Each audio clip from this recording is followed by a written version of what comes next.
Custody battles when money and power become paramount. This story has no end. It continues every day, and in every decision, in every meeting with former relatives, I feel my life weaving in and out of new challenges. Hi, my name is Peter. I am 37 years old, and here is the story that turned my life upside down. It all started when my wife, Sarah, died 3 years ago. Sarah was in a car accident and died on the spot. We had been together for 12 years and had two children, Amy, who is now 8, and Tom, who is 6. Life was going along until tragedy interfered with our plans. After Sarah died, I was left alone with the children. We lived in a small town in Ohio, and things were difficult at first. The children were dealing with the loss of their mother, and I was trying to balance work and taking care of them. The first few days were the hardest. Amy and Tom cried every night, asking where Mom had gone and why she wasn't coming back. I tried to comfort them as best I could, but I felt helpless. It seemed that no words could fill the emptiness that had formed in our hearts. In time, we began to get used to the new reality. I organized our life so that the children would not feel abandoned. We established a new daily routine, trying to keep things as normal as possible. Breakfasts and dinners became our rituals, when we could talk about the day, share our joys and problems. We went for walks in the park, played soccer, and rode bikes, trying to take our minds off the grief. Tom attended kindergarten, and Amy went to school. They were doing well academically, making new friends, and I could see them slowly recovering. Sure, they had tears from time to time, but we dealt with it together. We remembered Sarah's smile, her voice, her laughter. I showed the kids pictures, videos, so they would remember Mom as a living woman, not a memory. But as time went on, we began to live life to the fullest. We started traveling, exploring nature, playing sports. Amy got into dancing, and Tom fell in love with baseball. I felt we were moving in the right direction, that kids find joy in the little things, the simple things that make them happy. Yes, it was difficult. There were times when I felt alone, when I missed Serena's support, her advice. But I tried to keep my cool, knowing that the children depended on me. We adapted to the new conditions, created our own little cozy world where we support each other. About a year after Sarah's death, I began to notice that her parents, Robert and Emily, began to visit us more often. At first, it seemed like a normal concern for their grandchildren, but then their visits became more frequent and intrusive. They tried to control our every move, gave advice on the upbringing of the children, interfered in my decisions. At first, I didn't pay much attention to it. Sarah's parents loved their grandchildren and wanted to help, and I was grateful for their involvement. But gradually, their interference began to go beyond mere involvement. They started saying that the children needed female influence, that I was failing at raising them. I tried to ignore these conversations, but one day they said they wanted to sue me for custody of the children. It was like a thunderclap. I couldn't believe that people I considered close relatives were willing to take such a step. They started meeting in the kitchen after dinner, discussing how to better organize our home, what needed to be removed or added. They set new rules, limited phone access, controlled how much time the kids spent on the computer. Sometimes they took the kids on weekend trips and returned them with gifts and promises of many more such trips in the future if they wanted to stay with them. I tried to ignore their attempts to interfere, but it was getting harder and harder. I could see the kids starting to distance themselves from me, how they increasingly retreated to another room when they saw me upset. Amy started avoiding me when I asked her to help around the house, and Tom stopped sharing his thoughts, preferring to spend time with his grandparents. One day when the kids came back from their visit, they brought new toys and clothes with them. Amy declared that she wanted to wear the dresses her parents had bought, and Tom declared that his new toy was cooler than the one I had bought.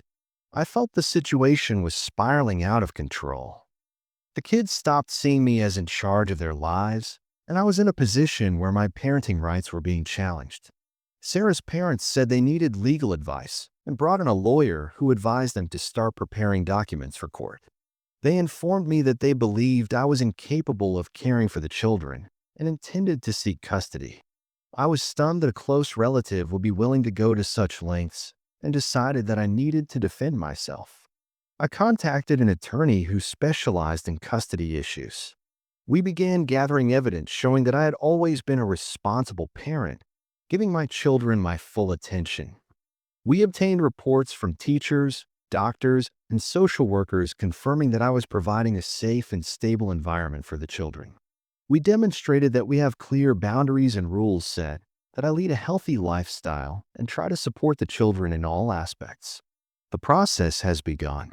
Legal battles, endless court hearings, witness interviews. Each day brought new challenges. I felt crushed, but I couldn't allow myself to give up. The kids needed me, and I was willing to do anything to protect them. The judge scheduled an appointment with a social worker to assess our situation and make recommendations to the court. The social worker spent several hours in our home talking to the children, observing our interactions. He asked questions about everything from daily routines to family relationships. A few weeks later, the judge issued a preliminary ruling. It was not in my favor. The judge felt the children needed more female support, and Robert and Emily had a better chance of providing them with comfort and security. I was in shock. It felt like the whole world had come crashing down on me. The judge's words rang in my head like a loud bell striking. The feeling of total injustice was so strong that I could not hold back my tears. I remembered all the moments I had spent with my children. Our walks together, our games, the quiet evenings when we read books and laughed at jokes. Each memory was woven with love and affection that seemed to have no meaning now. I began to ask myself questions. Why didn't the judge see how much I cared for my children? Why did he choose to entrust them to others? It was agonizing. I felt the ground go away under my feet and fear enveloped me. What if I never see my children again? The thought was unbearable. I tried to find support among friends and family, but it was difficult to discuss such a personal experience. They tried to comfort me, telling me that this was only a temporary solution, that I needed to keep fighting. But each attempt at support only reminded me of the emptiness I felt. I realized that I had the option to appeal, but by this time I was exhausted and felt on the verge of despair. Thinking about Robert and Emily, who now had to take on a role of guardians, gave me mixed feelings. I knew they cared for the children too, but jealousy and fear fought within me. My inner voice screamed that it wasn't fair. I remembered how I had dreamed of vacationing together with my kids, and now that dream was starting to crumble before my eyes. Each day overwhelmed me more and more.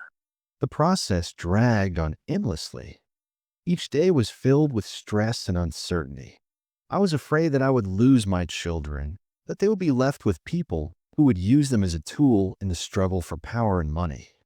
I kept imagining them smiling happily, but at the same time also suffering from manipulation, not realizing the depth of the situation.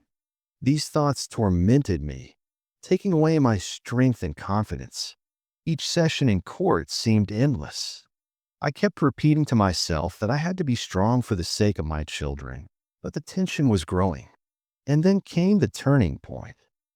In court, the attorney presented new evidence that showed Robert and Emily were trying to manipulate the children to influence their decision. They promised the children gifts and trips if they said they wanted to live with them. I couldn't believe my ears when I heard this. There was a whirlwind of emotions going on inside of me, from relief that we had evidence, to deep disappointment at how much was being done behind my and the children's backs. This was a turning point. The judge, noticing signs of manipulation, began to look at the situation from a different angle. I could feel the excitement in the room as he began to question the lawyers and ask for more information about the promises that had been made to the children. A few hours later, when the judge finally ruled, the air in the room was filled with tension. "The children will stay with me," he pronounced, and in that moment I felt a stone fall from my soul. Joy overwhelmed me, and I held back tears, realizing that this was a victory not only for me, but for my children as well. However, the judge also ruled that Robert and Emily be allowed to see their grandchildren on a regular basis. It was a compromise that suited both sides. I understood that this decision was not perfect, but at the same time, I realized that it was a step toward allowing the children to continue to see their relatives while remaining under my protection. As I walked out of the courtroom, I was relieved. I knew there was more work to be done, but in that moment, I was overwhelmed with a sense of hope. I was ready to be the father I had always dreamed of being, caring, loving, and strong. I now live with my children in the same small town where we were once happy. After all the experiences, we are trying to get our lives together and adapt to the new reality as much as possible. Every morning when I see their smiling faces, I feel that all the struggle was worth it. We spend time together, walk in the parks, do our favorite hobbies, and just enjoy being a family again. But despite this, the shadows of the past still haunt us. I realize that fear is a constant feeling that lives with me. I fear that one day Robert and Emily will try to take the children away again, using all the same manipulative techniques that have obscured the true essence of parenting. Every night as I put the kids to bed, thoughts of possible threats loom over me like a dark cloud. I imagine how they might try to convince the kids that they will be better off with me, that they don't need me. These worries do not leave me and at times become unbearable.